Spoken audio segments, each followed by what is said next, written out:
remember as a young Christian that I'd have all these questions, about God and questions I wanted to ask God, and why is this, and why is that. And as I began to grow, some of those questions began to fall away. They just weren't important anymore. And, I don't mind. I like efficiency. And I think, and I'll talk about that in a moment, but we're going to do something this morning to verbalize what we believe is very important. And so if you'd like to be involved this morning, you can verbalize some words with me when I say them and when they come on the screen. So if I put them on the screen, could you say those words? All right, great. Good. Okay, so it's not that hard. Great. Okay, you guys have got it now. I used to think that why did Jesus start his ministry not until he was 30 years old? And then, because God has a plan. You're very enthusiastic, Rod. I really appreciate that. That's fantastic. Maybe I should get you up here. But I'll give you the cue, okay? All right, but I wondered why God would do that. And then only 3 years later, Jesus was crucified. And they're the questions I sort of had. It was the same question about Stephen. He was a young disciple, full of the Holy Spirit, on fire for God, ministering in the church and the community, young man, and he was stoned to death by a mob. I think of the Apostle Paul, who was in a house in Rome for 2 years before he was executed.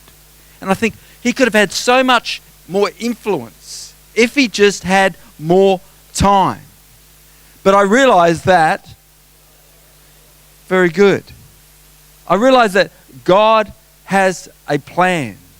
You see, Stephen's story continues, of course, Jesus' stories as well. And the writings of the Apostle Paul continue to influence people to make a decision for Christ and to grow spiritually. So God does have a plan. For your life and for my life,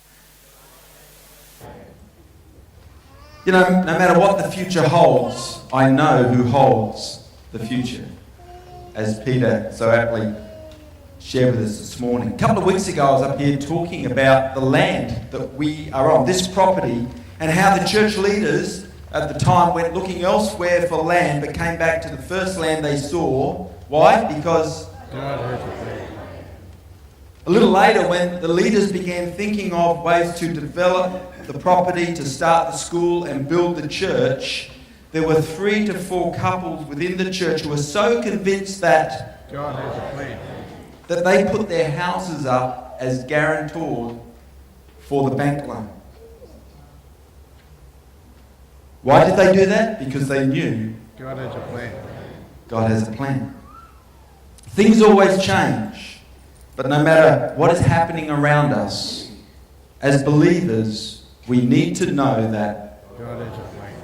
We are people of faith, and people of faith need to know and to believe that God has a plan for each one, for everything.